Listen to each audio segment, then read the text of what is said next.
السلام علیکم ورحمۃ اللہ۔ مجھے بتایا گیا تھا کہ جمعے کے وقت آخر میں آواز صحیح طرح نہیں پہنچ رہی۔ اس وقت ٹھیک ہے آواز کا نظام؟ آواز صحیح سمجھ آ رہی ہے وہاں؟ اپنے ہمارے جو مرکزی نمائندے ہیں بھی وہاں جا کے رپورٹ دے دیں کہ آواز ٹھیک پہنچ رہی ہے۔ پچھلے والے ہاتھ کھڑے کریں ذرا دیکھیں آواز آ رہی ہے؟ ٹھیک ہے۔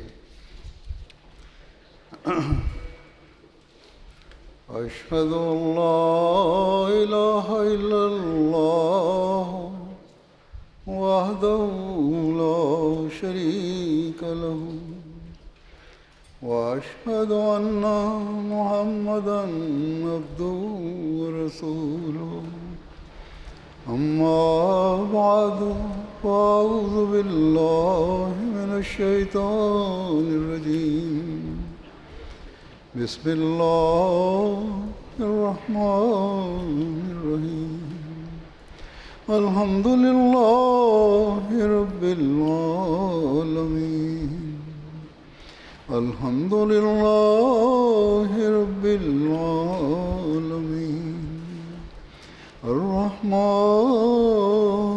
الرحیم مالک یوم الدین إياك نعبد وإياك نستعين اهدنا الصراط المستقيم صراط الذين أنعمت عليهم غير المغضوب عليهم ولا الضالين۔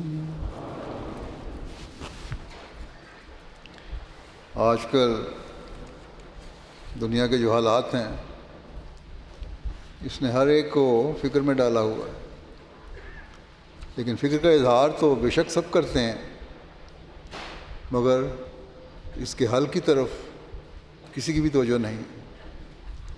دنیا کی اکثریت بھول گئی ہے کہ دنیا کا ایک مالک ہے، رب ہے، جو رب العالمین ہے، جس نے تمام عالم کو پیدا کیا ہے اور اس کی ضروریات کو اس میں پیدا کیا، ان کو پالنے والا ہے۔ اس نے انسان کو بھی اس دنیا میں پیدا کیا اور اسے اعلیٰ قسم کی صفات اور خصوصیات سے بھی نوازا ہے۔ اسے سوچ عطا فرمائی ہے، اسے غلط اور صحیح اور اچھے اور برے اور گناہ اور نیکی کی پہچان کی صلاحیت عطا فرمائی ہے، لیکن اس کے باوجود انسان ان باتوں سے فائدہ اٹھانا نہیں چاہتا۔ نیکی کے بجائے برائی کی طرف زیادہ رجحان ہے، اپنے پیدا کرنے والے خدا کی طرف جھکنے کے بجائے شیطانی حربوں کی طرف جھکنے کا زیادہ رجحان ہے، ظاہری چمک کی طرف زیادہ جھکاؤ ہے اور دلی پاکیزگی کی طرف کم توجہ ہے، بلکہ اکثریت کی نہ ہونے کی حد تک کی حالت ہے۔ یہ توجہ نہ ہونے کی حالت ہے۔ اس میں مختلف مذاہب کے لوگ بھی ملوث ہیں، اور لا مذہب اور خدا کو نہ ماننے والے تو پھر سب سے بڑھ کر ہیں۔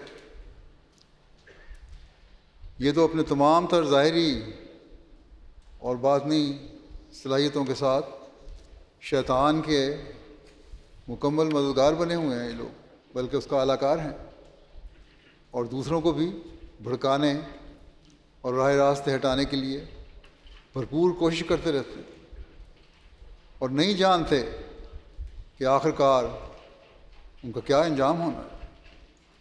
یہ دنیا تو عارضی ہے، مرنے کے بعد کی جو دنیا ہے اس میں جو خدا کو ناراض کرنے والے ہیں وہ اپنے عملوں کی وجہ سے خدا تعالیٰ کی پکڑ کا سامنا بھی کریں گے، لیکن افسوس اس بات کا ہے کہ خدا تعالیٰ کو ماننے کا دعویٰ کرنے والے بھی دنیا کے دھندوں اور ذاتی خواہشات اور ترجیحات اور اناؤں میں ڈوب کر خدا تعالیٰ کا اپنے عمل سے انکار کر رہے ہیں۔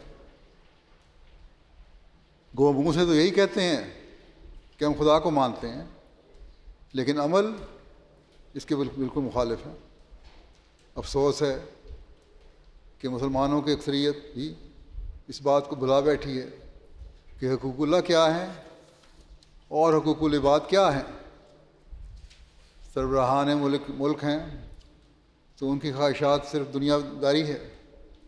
اسلامی ممالک کے سربراہ دولت سمیٹنے کی طرف توجہ ہے، دنیاوی جاہ و عظمت کے حصول کی طرف توجہ ہے، اور اس کا نتیجہ وہ دیکھ رہے ہیں کہ دنیاوی جاہ و عظمت کے حصول کے لیے انہیں دنیاوی بادشاہوں اور حکومتوں کے سامنے جھکنا پڑ رہا ہے۔ اپنی طاقت قائم رکھنے کے لیے غیروں کی طاقت یا طاقتور ملکوں کی اور قوموں کی طاقت اور لیڈروں کی طاقت کا سہارا لینا پڑ رہا ہے۔ مسلمان ہو کر پھر خدا تعالیٰ کو بھول کر اپنی عزت اور وقار اور طاقت سب ان لوگوں نے گنوا دی۔ یہ بھول گئے ہیں کہ خدا تعالیٰ نے مسلمانوں سے وعدہ کیا تھا کہ وہ ان کی اصلاح کے لیے اپنے خاص تائید یافتہ اور علم سے پر بندے بھیجتا رہے گا۔ وہ ان کی پیروی کریں گے تو دین و دنیا دونوں سنور جائیں گے۔ اور آخری زمانے میں اللہ تعالیٰ نے اپنے وعدے کے مطابق ایک خاص فرستادے کو بھیجنے کا کہا تھا جو مسیح و مہدی کے نام سے آئے گا، تاکہ اسلام کی عزت اور وقار کو دوبارہ قائم کرے۔ بس مسلمان اسے مان لیں، یہ اللہ تعالیٰ نے ارشاد فرمایا تھا۔ لیکن بدقسمتی سے مسلمانوں کی اکثریت اس کے بالکل الٹ کر رہی ہے۔ بہرحال ان حالات میں ہم احمدیوں کی ذمہ داری ہے کہ اس بات کو سمجھیں اور حضرت مسیح موعود علیہ السلام کو ماننے کا حق ادا کرنے کی کوشش کریں۔ آپ کو ماننا ہے تو آپ کی باتوں کو سنیں، ان پر غور کریں اور ان پر عمل کر کے اپنی دنیا و عاقبت سنواریں، اپنی نسلوں کی بھی حفاظت کریں اور دنیا کو بھی صراط مستقیم پر لانے کے لیے حتی المقدور کوشش کریں۔ اور یہ اس وقت ہو سکتا ہے جب ہم حضرت مسیح موعود علیہ السلام کی باتوں کو غور سے سننے اور سمجھنے کی کوشش کریں گے، ان پر عمل کرنے کی کوشش کریں گے۔ حضرت مسیح موعود علیہ السلام ہم سے کیا چاہتے ہیں؟ اگر ہم نے بھی اس طرح توجہ نہ دی تو ہم بھی پھر انہی لوگوں کی صف میں کھڑے ہو جائیں گے جو نام کے مسلمان ہیں۔ اس طرح توجہ کی ضرورت ہے، ہر احمدی کو اس طرح توجہ دینے کی ضرورت ہے۔ یہ دیکھنے کی ضرورت ہے کہ حضرت مسیح موعود علیہ السلام ہم سے کیا چاہتے ہیں، آپ کی کیا خواہشات ہیں۔ بس یاد رکھیں کہ آپ علیہ السلام تو ہمیں تقویٰ کے معیار قائم کرنے والا بنانا چاہتے ہیں، اور اس بارے میں آپ نے متعدد بار نصیحت بھی فرمائی۔ ہم میں اور غیر میں ایک واضح فرق پیدا کرنا چاہتے ہیں۔ آپ نے اپنے ارشادات میں، اپنی کتب میں متعدد جگہوں پر تقویٰ کے حصول کی طرف توجہ دلائی۔ آپ نے ایک مرتبہ یہ مصرع بنایا شعر کہنے کے لیے کہ ہر ایک نیکی کی جڑ یہ اتقا ہے، تو اللہ تعالیٰ نے الہاماً دوسرا مصرع آپ کو عطا فرمایا کہ اگر یہ جڑ رہی سب کچھ رہا ہے۔ بس حقیقی احمدی بننے کے لیے ضروری ہے کہ تقویٰ کی راہوں پر چلنے کی ہم کوشش کریں اور اللہ تعالیٰ کے صحیح عبد بننے کی کوشش کریں۔ آپ آج جلسے پر آئے ہیں تو اس مقصد کے لیے آئے ہیں کہ اپنی روحانی، اخلاقی، علمی اصلاح کر سکیں اور اللہ تعالیٰ کے حکم پر چل کر حقیقی احمدی مسلمان بن سکیں، اور تبھی ہم احمدیت کے پیغام کو، حقیقی اسلام کے پیغام کو دنیا میں پھیلا سکیں گے۔ بس اس طرف بہت توجہ کی ضرورت ہے، اس بات کو حاصل کرنے کی کوشش کرنے کی بہت ضرورت ہے۔ تقویٰ پر چلتے ہوئے اپنی عبادتوں کی حفاظت کرنے کی ضرورت ہے، اپنے اندر عاجزی پیدا کرنے کی ضرورت ہے، ہر قسم کے تکبر سے بچنے کی ضرورت ہے، ہر قسم کی ریا سے پرہیز کرنے کی ضرورت ہے، سچائی پر قائم رہنے کی ضرورت ہے، صبر کا نمونہ ہر حالت میں دکھانے کی ضرورت ہے، دین کے معاملے میں استقامت اور ثابت قدمی دکھانے کی ضرورت ہے، ایمان بالغیب پر یقین رکھنے کی ضرورت ہے، اللہ تعالیٰ کی راہ میں قربانیاں کرنے کی ضرورت ہے، جس میں مالی اور جانی ہر قسم کی قربانی ہے، اور اس پر چلتے ہوئے جب ہم تقویٰ کے حصول کی کوشش کریں گے تو پھر اللہ تعالیٰ کے فضلوں کے بھی وارث بنیں گے۔ غرض کے بہت سی باتیں ہیں جو تقویٰ کی طرف لے جاتی ہیں۔ حضرت مسیح موعود علیہ الصلوۃ والسلام نے متعدد جگہ ان باتوں کی طرف توجہ دلائی۔ تقویٰ کے بارے میں آپ نے ایک جگہ فرمایا، اپنی جماعت کی خیر خواہی کے لیے زیادہ ضروری بات یہ معلوم ہوتی ہے کہ تقویٰ کی بابت نصیحت کی جاوے، کیونکہ یہ بات عقل مند کے نزدیک ظاہر ہے کہ بجوز تقویٰ کے اور کسی بات سے اللہ تعالیٰ راضی نہیں ہوتا۔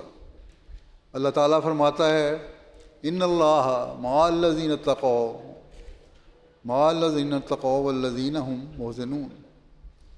محسنون، یعنی یاد رکھو کہ اللہ یقیناً ان لوگوں کے ساتھ ہوتا ہے جنہوں نے تقویٰ کا طریق اختیار کیا اور جو نیکوکار ہوں۔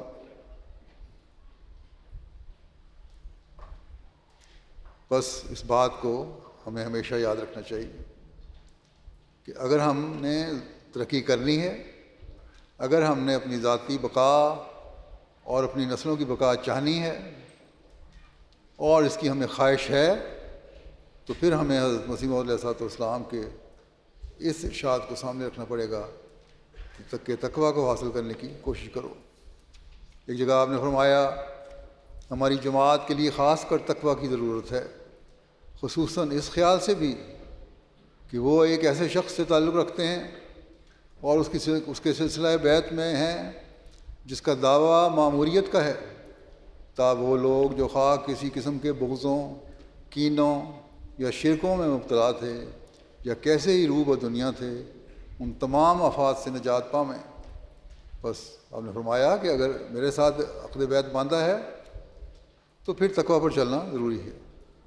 آپ نے ایک جگہ مثال دی کہ دیکھو، اگر کوئی بیمار ہو اور جب تک اس بیماری کی دوائی نہ دی جائے اس کی بیماری بعض دفعہ بڑھتی جاتی ہے اور دکھ اٹھانا پڑتا ہے۔ بس اس بات کا خیال رکھو کہ علاج کرنا ضروری ہے، اور روحانی علاج یہی ہے کہ اللہ تعالیٰ کے حکموں پر چلنے کی کوشش کی جائے۔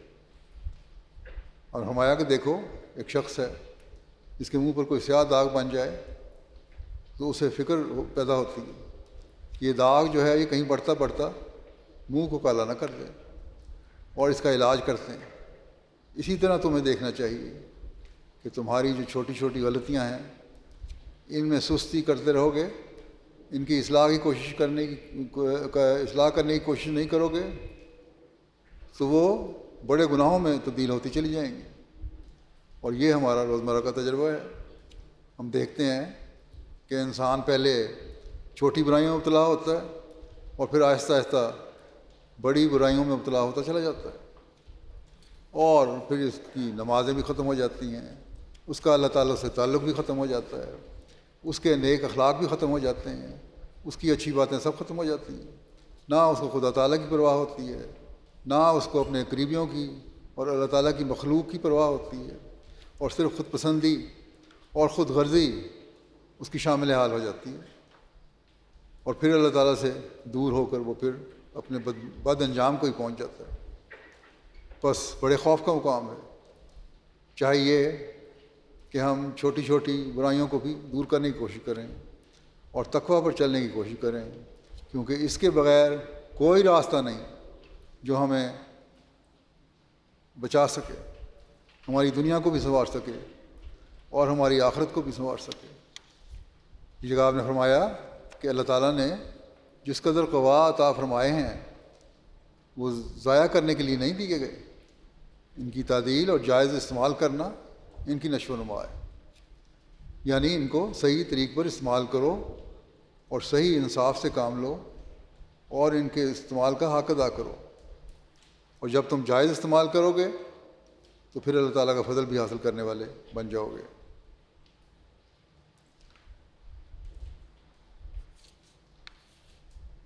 فرمایا کہ اللہ تعالیٰ فرماتا ہے قد افلح المومنون، کہ یقیناً وہ جو مومن ہیں فلاح پا گئے۔ اور ایسے ہی متقی کی زندگی کا نقشہ کھینچ کر آخر میں بطور نتیجہ یہ بھی فرمایا اللہ تعالیٰ نے کہ وہ اولئک هم المفلحون، اور تقوی پر چلنے والے ہی فلاح پانے والے ہیں۔ بس اس بات کو ہمیں ہمیشہ یاد رکھنا چاہیے کہ ہم نے اگر اپنی مراد کو پہنچنا ہے، فلاح پانی ہے، کامیابیاں حاصل کرنی ہے، تو ہمیں مومن بننا پڑے گا، اور مومن بننے کے لیے تقوی ضروری ہے۔ اولئک هم المفلحون کے بارے میں مزید فرماتے ہیں، اس کا مطلب یہی ہے کہ وہ لوگ ایسے ہیں جو فلاح پانے والے ہیں اور کامیاب ہونے والے ہیں، جو تقوی پر چلتے ہیں۔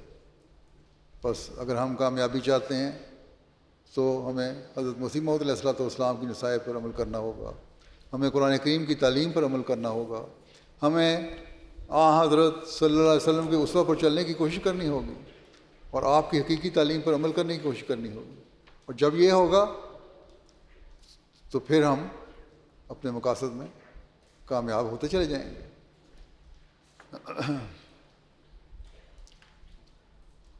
اب مومن کی ایک نشانی یہ ہے کہ اپنی نمازوں کو سنوار کر ادا کرے اور اس کے لیے کوشش کرے۔ نماز ان کی ڈگمگاتی ہے، پھر اسے کھڑا کرتے ہیں، خدا کے دیے ہوئے سے دیتے ہیں۔ حضرت مسیح نے فرمایا نمازوں کی طرف توجہ ان کی ہوتی ہے، عبادت کی طرف ان کی توجہ ہوتی ہے، یہی حقیقی مومن کی نشانی ہے۔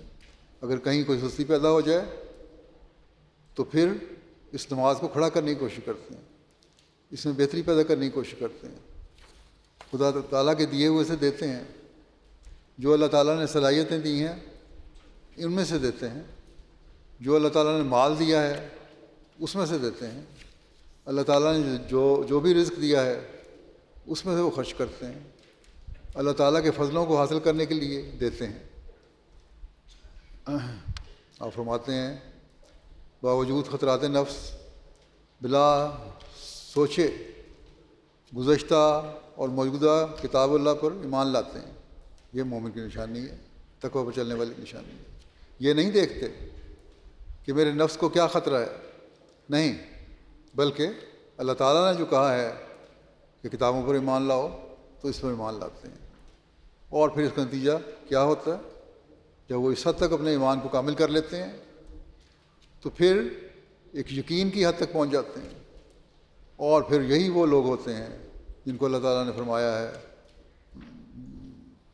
جو ہدایت کے سر پر ہیں، جنہوں نے ہدایت حاصل کر لی، وہ ایک ایسی سڑک پر ہیں جو برابر آگے جا رہی ہے، جس سے آدمی فلاح تک پہنچتا ہے، یعنی ایسے راستے پر چلے گئے جو ان کو فلاح کی طرف لے کر جا رہا ہے، راستہ کامیابیوں کی طرف لے کر جا رہی ہے وہ سڑک۔ بس یہی لوگ فلاح یاب ہیں جو منزل مقصود تک پہنچ جائیں گے، ان کی دنیا بھی سنور جائے گی، ان کی آخرت بھی سنور جائے گی، اور وہ راہ کے خطرات سے نجات پانے والے ہوں گے۔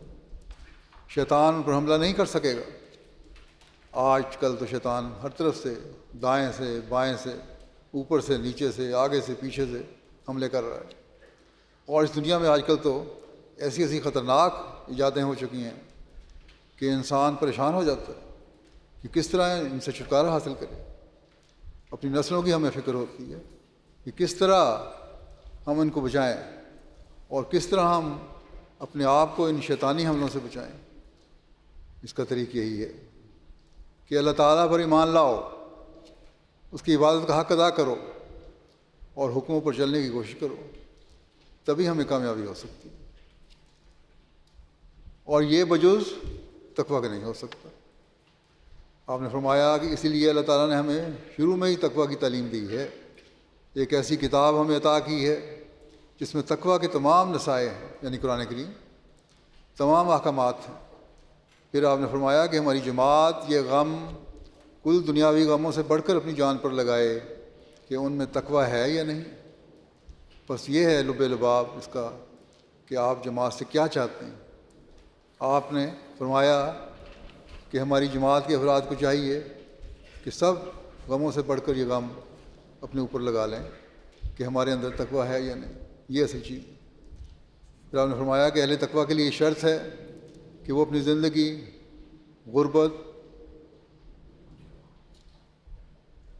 اور مسکینی میں بسر کریں، غربت کا مطلب یہ نہیں ہے کہ آدمی کے پاس دولت نہ ہو اور وہ غریب رہے تب وہ تقویٰ کی شرط پر چل سکتا ہے، نہیں، بلکہ مقصد یہ ہے کہ سب کچھ ہونے کے باوجود، ساری سہولیات ہونے کے باوجود، اللہ تعالیٰ کی نعمتیں ہونے کے باوجود ان کے مزاج میں غربت ہو، عاجزی ہو، اور غریبوں اور مسکینوں کا خیال رکھنے والے بھی ہوں، عاجزی پیدا کریں اپنے اندر۔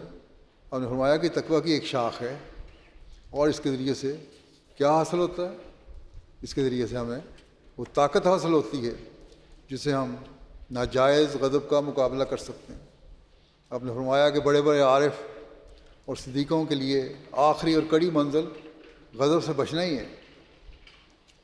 آپ نے فرمایا عجب و پندار غضب سے پیدا ہوتا ہے، تکبر، نخوت، بڑائی کا احساس، یہ سب غضب سے پیدا ہوتے ہیں، اور ایسا ہی کبھی خود غضب عجب و پندار کا نتیجہ ہو جاتا ہے، کیونکہ غضب اس وقت ہوگا جب انسان اپنے نفس کو دوسرے پر ترجیح دے گا، اپنی بڑائی کی طرف توجہ ہو جاتی ہے۔ اب جائزہ لیں، ہم میں سے کتنے ایسے ہیں جو اپنے نفس کو دوسروں پر ترجیح دینے کے بجائے دوسروں کا خیال رکھنے والے ہیں۔ فرمایا کہ میں نہیں چاہتا کہ میری جماعت والے آپس میں ایک دوسرے کو چھوٹا یا بڑا سمجھیں یا ایک دوسرے پر غرور کریں، یہ نظر استخفاف سے دیکھیں۔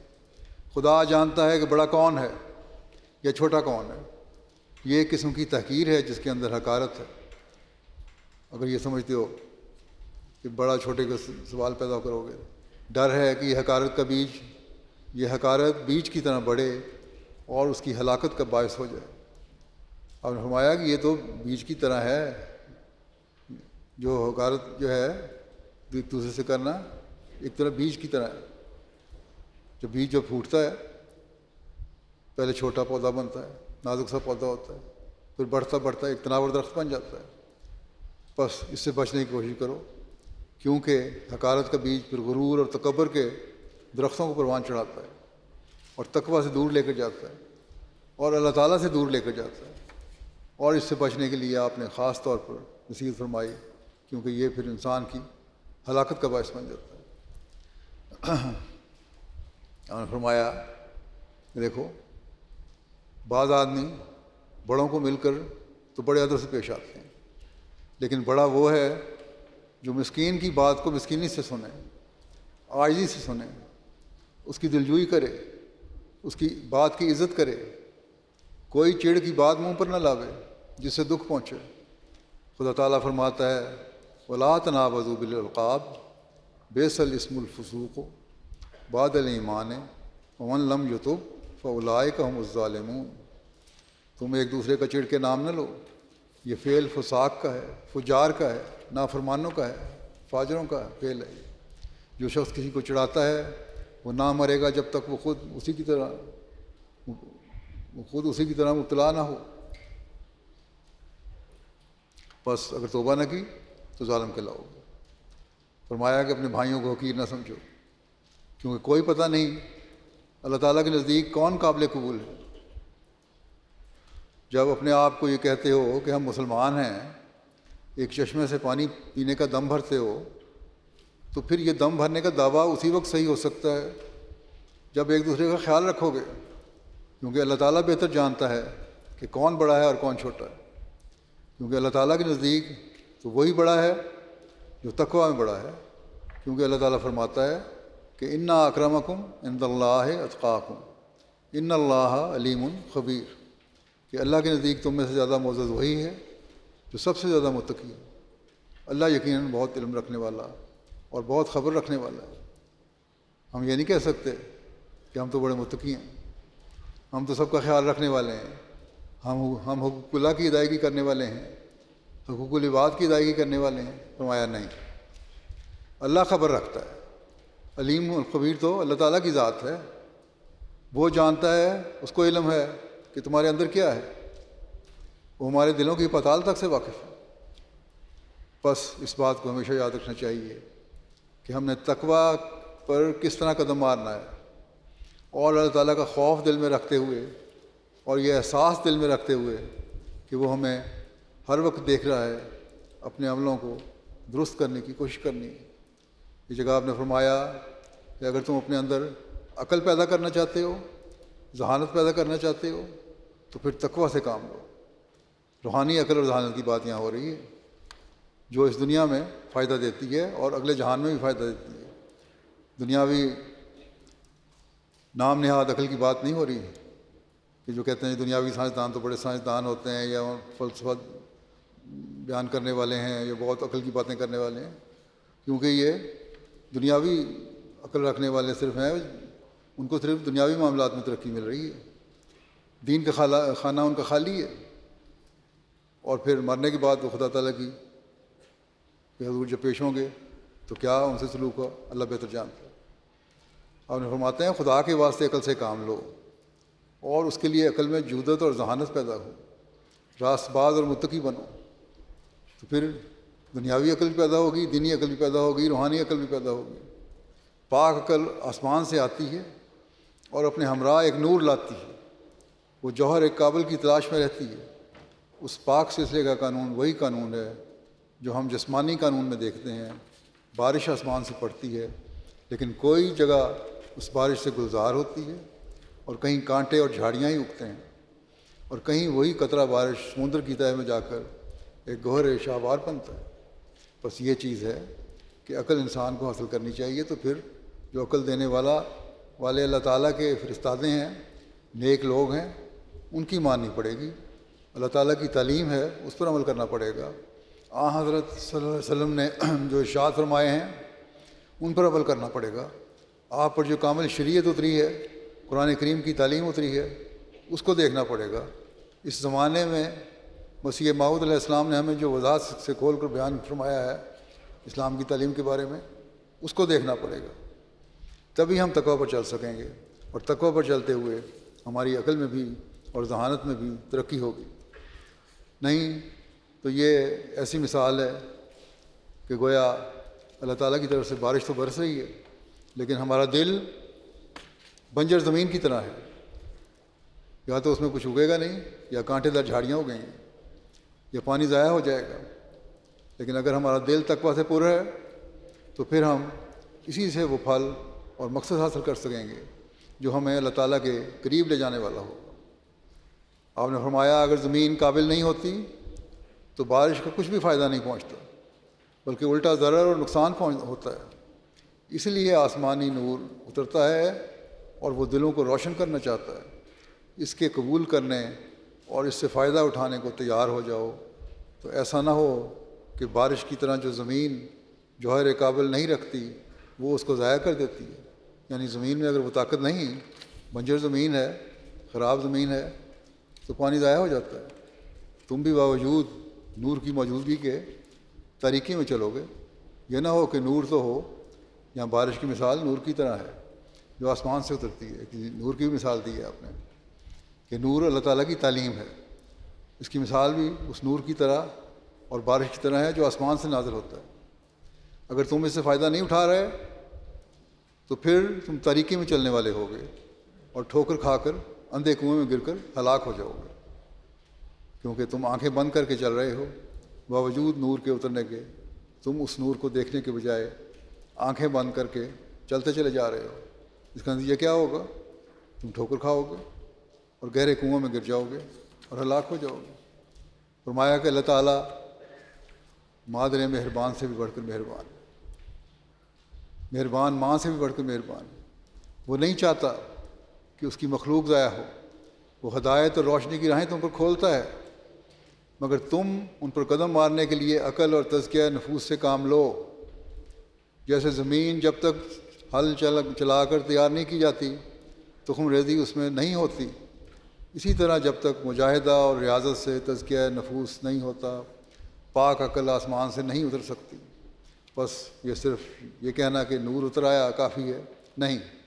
اللہ تعالیٰ فرماتا ہے کہ تمہیں بھی کوشش کرنی پڑے گی، تمہیں بھی جہاد کرنا پڑے گا اور اپنے دلوں کو پاک صاف کرنا پڑے گا۔ اللہ تعالیٰ کے پیغام کو سننے کے لیے، اس کے فرستادوں کے پیغام کو سننے کے لیے، ان کی باتوں پر عمل کرنے کے لیے یہ سب کچھ خود کوشش کرنی پڑے گی، تبھی تم اس نور کو حاصل کر سکو گے جس سے تم فیض یاب ہو سکتے ہو، تبھی تم اس سودھے راستے پر چل سکو گے جو تمہیں کامیابی اور کامرانی کے راستے کی طرف لے جانے والا ہو. تبھی تم اس زمین کی طرح بن سکو گے جس میں خوبصورت پھلدار پودے اگتے ہیں. بس یہ چیز ہمیشہ ہر ایک کو یاد رکھنی چاہیے. یہاں اس طرح بھی توجہ دلا دوں کہ دعاؤں کی قبولیت کے لیے بہت سارے کہتے ہیں دعا کی ہم نے بہت قبول نہیں ہوئی. اس کے لیے بھی تقویٰ ضروری ہے. اپنا جائزہ لیں کہ کیا تقویٰ ہے. جو شرائط اللہ تعالیٰ نے رکھی ہیں وہ پوری کر رہے ہیں. آپ نے فرمایا کہ اس زمانے میں خدا تعالیٰ نے بڑا فضل فرمایا ہے اور اپنے دین اور حضرت نبی کریم صلی اللہ علیہ وسلم کی تائید میں غیرت کھا کر ایک انسان کو جو تم میں بول رہا ہے بھیجا ہے تاکہ وہ اس روشنی کی طرف لوگوں کو بلائے. اگر زمانے میں ایسا فساد اور فتنہ نہ ہوتا اور دین کے محو کرنے کے لیے جس قسم کی کوششیں ہو رہی ہیں نہ ہوتی تو چنداں حرج نہ تھا. لیکن اب تم دیکھتے ہو کہ ہر طرف یمین و یسار سے دائیں سے بائیں سے اسلام ہی کو معدوم کرنے کی فکر میں ساری قومیں لگی ہوئی ہیں. اب یہ آج کل بھی آپ دیکھ لیں. اس زمانے میں تو مذہب کو ختم کرنے کے لیے تھا چرچا ہو رہا, لیکن آج کل کسی اور طریقے سے مختلف طریقے اپنائے جا رہے ہیں ختم کرنے کے لیے. اب کہنے کو تو یہی ہے, کہتے ہیں یہ لوگ کہ ہم جغرافیائی جنگیں لڑ رہے ہیں. ٹھیک ہے, جغرافیائی جنگیں بھی ہو رہی ہیں, سیاسی اور جغرافیائی جنگیں بھی ہیں, لیکن اندر ہی اندر بہت سارے لوگوں کے دلوں میں اسلام کے خلاف ایک بغض اور کینہ ہے. اور اس کا نتیجہ یہ نکلے گا کہ آہستہ آہستہ آج ایک فلسطین کے اوپر حملہ ہے. میں پہلے بھی کہہ چکا ہوں کہ باقی مسلمان ملک بھی متاثر ہوں گے. آج ایک ملک متاثر ہے, پھر دوسرا ہوگا, پھر تیسرا ہوگا, اور یہ شروع ہو چکا ہے کام.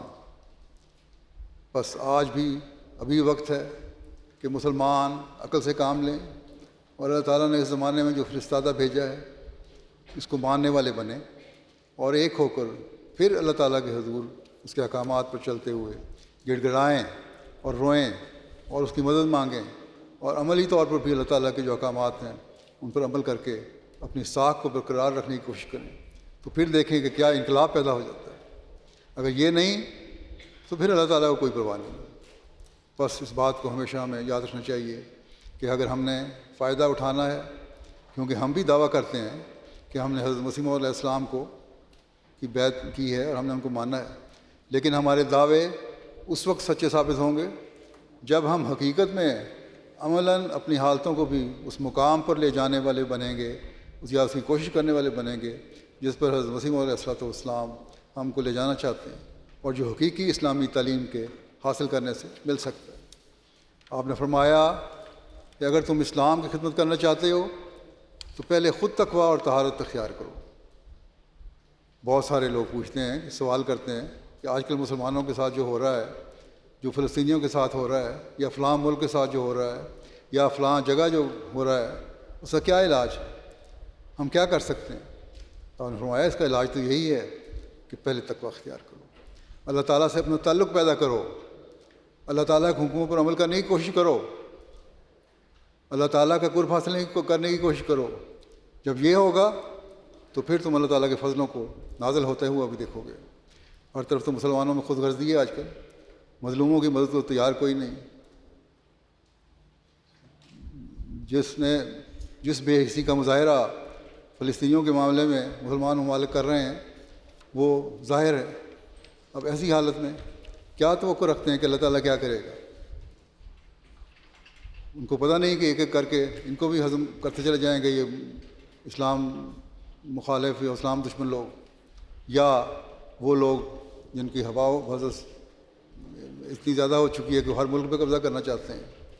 اور اب تو ان کے اپنے لوگ یہودیوں میں سے بعض لوگ بولنا شروع ہو گئے ہیں اپنی حکومت کے خلاف. آپ نے فرمایا, اللہ تعالیٰ فرماتا ہے کہ صابرو و رابطو کہ صبر دکھاؤ اور سرحدوں کی نگرانی کرو.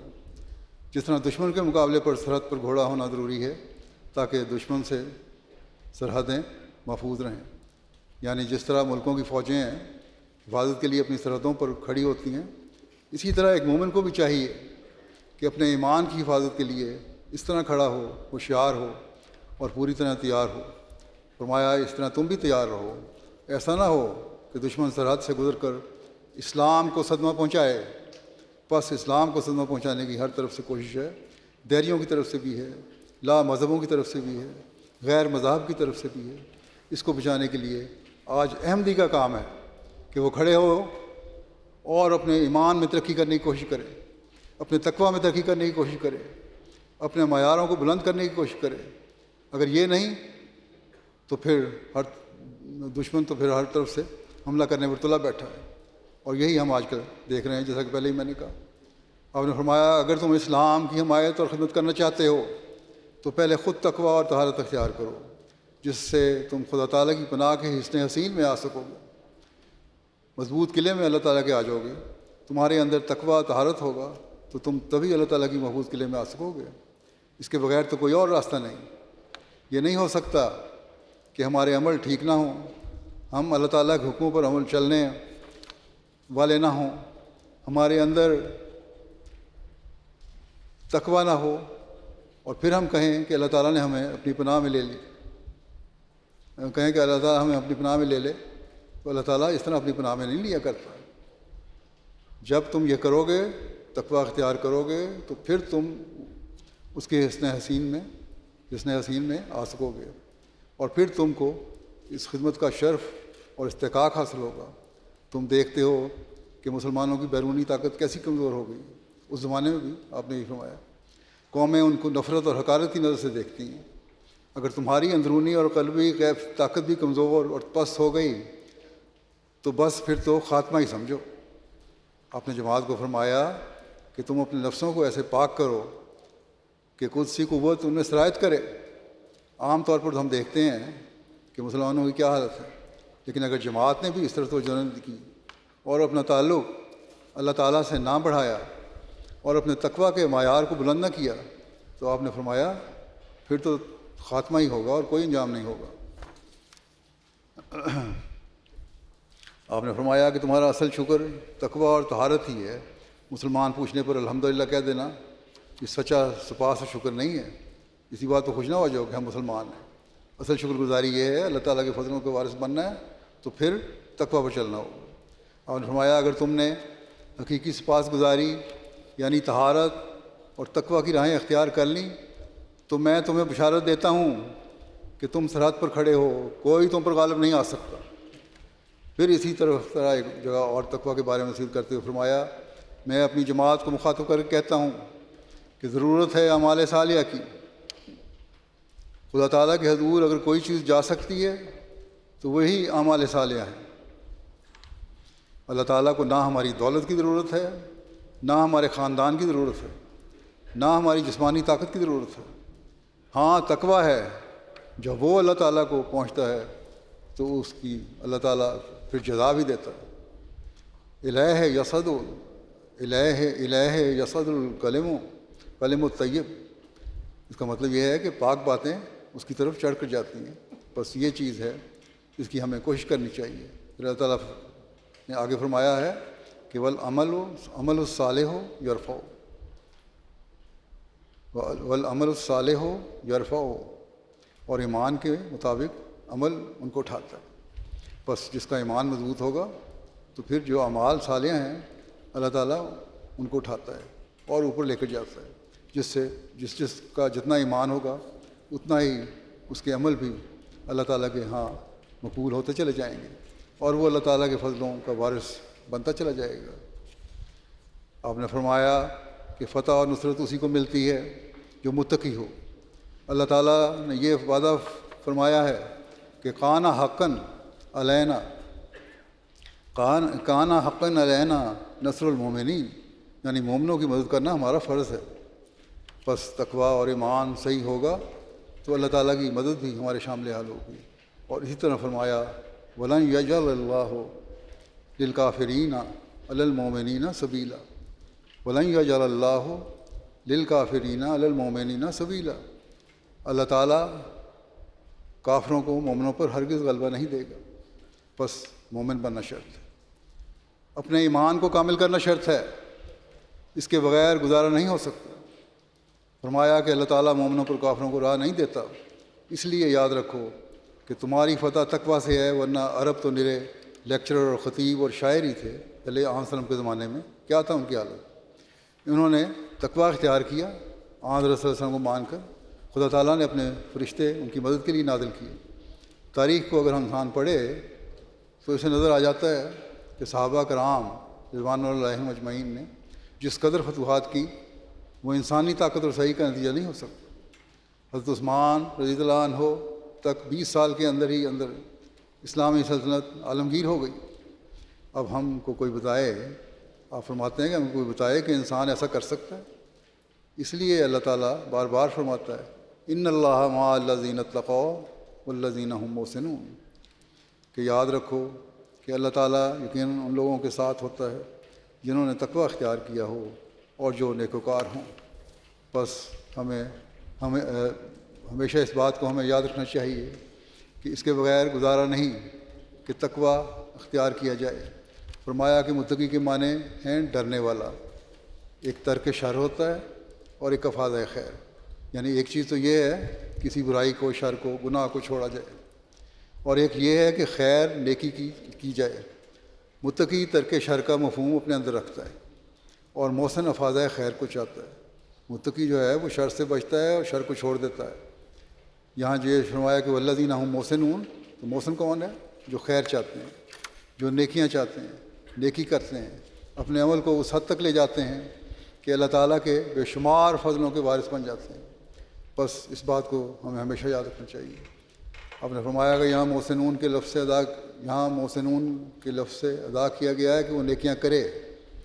پورا راست باز انسان تب ہوتا ہے جب بدیوں سے پرہیز کر کے یہ مطالعہ کرے کہ نیکی کون سی کی.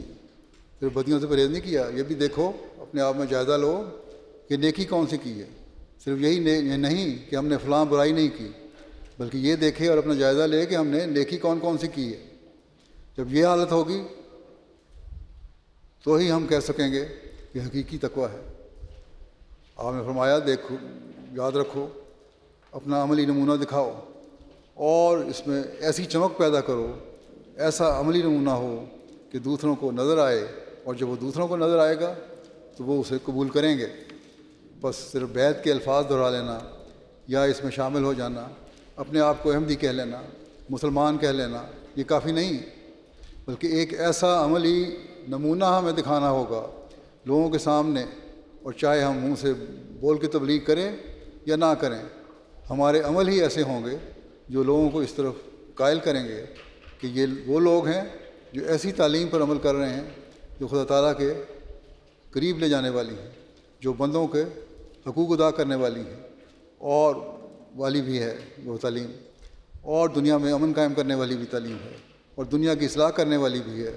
پھر لوگوں کا رجحان اس طرف ہوتا ہے اور وہ قبول بھی کرتے ہیں. اور بہت سارے واقعات ایسے ہوتے ہیں اور بہت ساری بیتیں ایسی آتی ہیں جو یہ صرف عمل دیکھ کے قبول کر رہے ہوتے ہیں. آپ نے ایک جگہ فرمایا کہ اگر ہم میری باتیں کرتے ہیں تو یاد رکھو کہ اس کا کچھ فائدہ نہیں.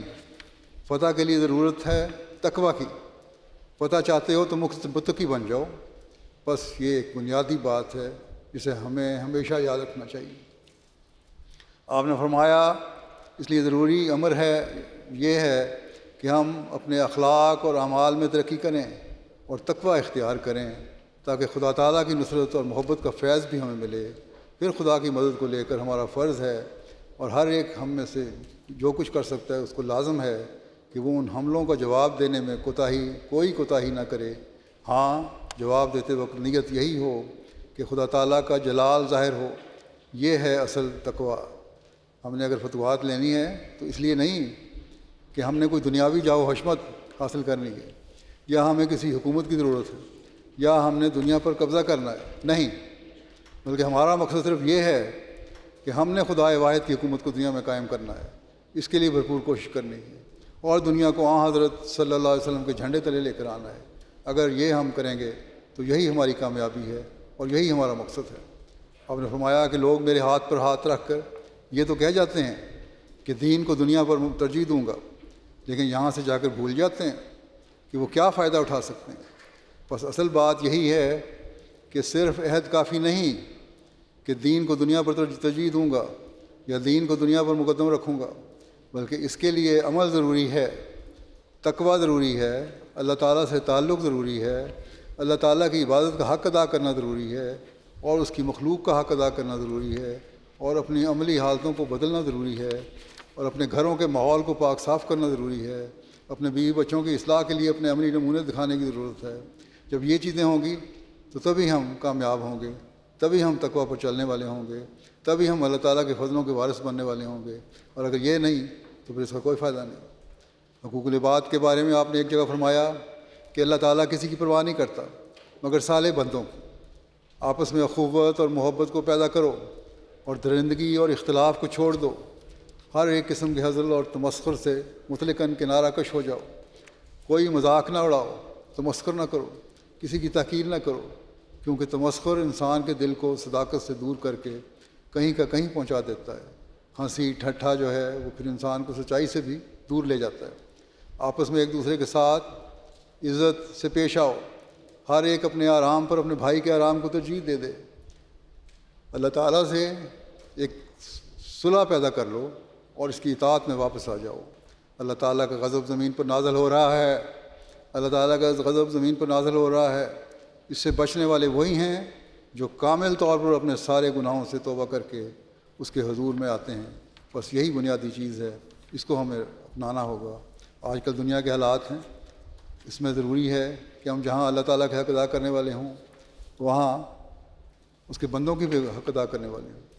اسی کی طرف توجہ دلاتے ہوئے ایک جگہ آپ نے فرمایا کہ اصل بات یہی ہے کہ خدا جو چاہتا ہے کرتا ہے، ویرانے کو آبادی اور آبادی کو ویرانہ بنا دیتا ہے۔ اللہ تعالیٰ سب طاقتوں کا مالک ہے۔ بہت سارے شہر ہیں وہ کھنڈر بنا دیتا ہے۔ فرمایا کہ شہر بابل کے ساتھ کیا کیا۔ آج کل ہم دیکھتے ہیں کہ دنیا میں بھی یہی کچھ ہو رہا ہے، کس طرح شہروں کے شہر بمبارڈمنٹ سے کھنڈر بنتے چلے جا رہے ہیں۔ کچھ اپنے لوگ اس کو تباہ کر رہے ہیں، کچھ دشمن تباہ کر رہا ہے۔ جس جگہ انسان کا منصوبہ تھا، آپ نے فرمایا کہ جس جگہ انسان کا منصوبہ تھا کہ آبادی ہو، وہاں مشیت عزتی سے ویرانہ بن گیا۔ یہ تو پرانے لوگوں کی تاریخ ہے جو ہمارے لیے نمونہ ہے، اور ہمیں اس بات کی طرف توجہ دلاتی ہے کہ ہم اللہ تعالیٰ کی طرف رجوع کریں۔ اگر ایٹمی جنگ ہوئی تو پھر ایک ہولناک تباہی ہوگی جس کا ہم تصور بھی نہیں کر سکتے۔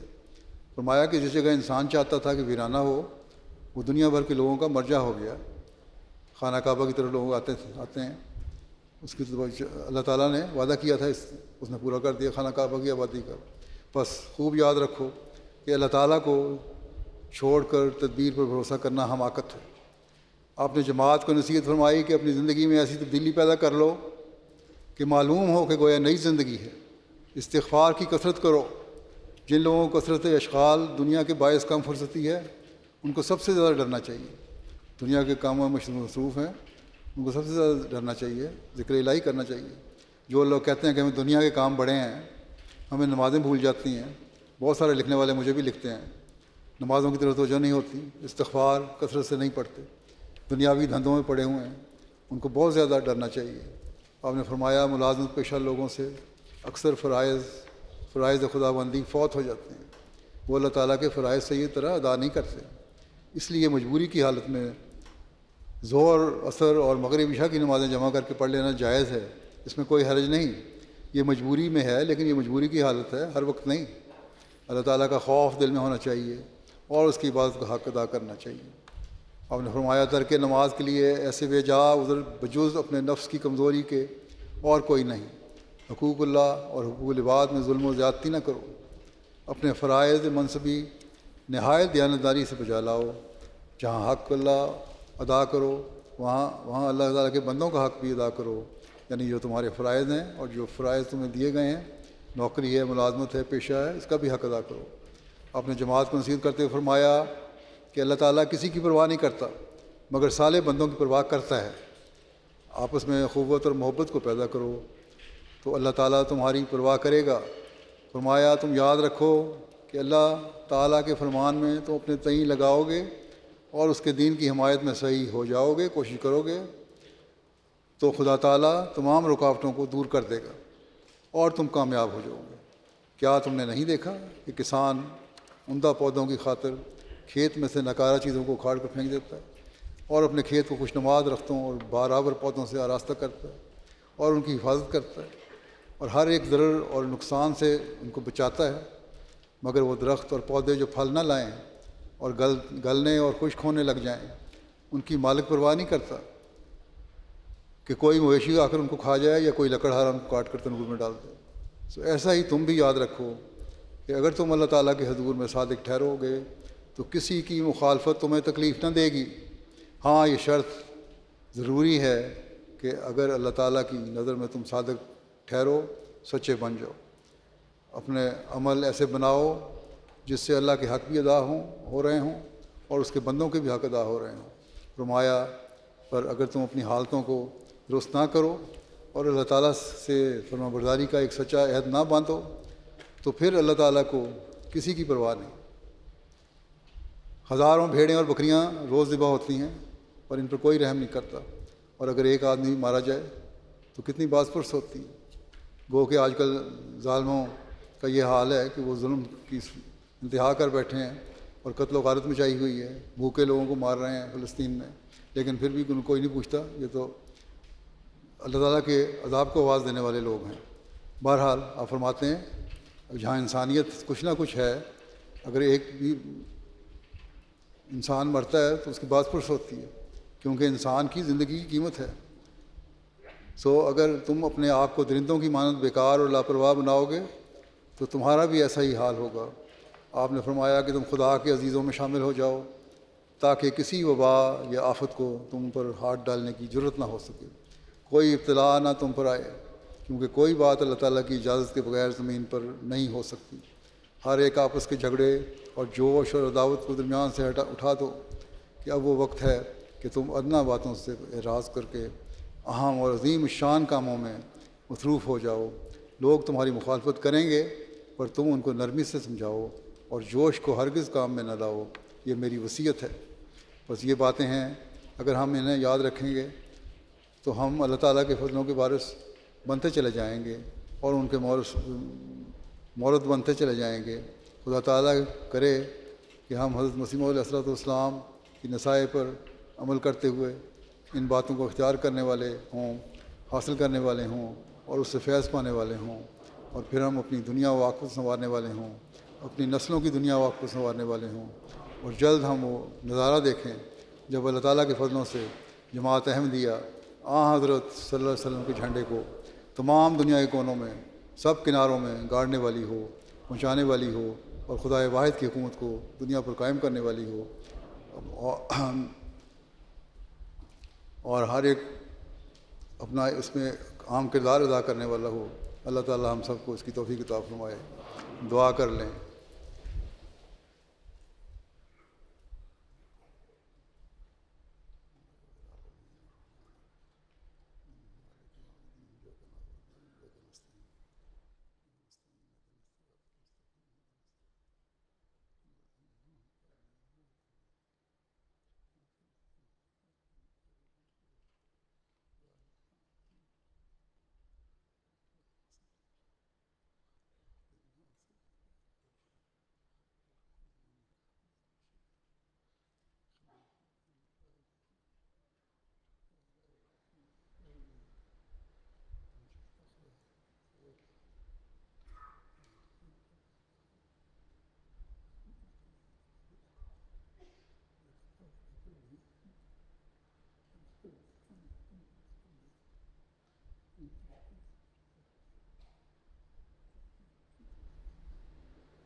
آمین۔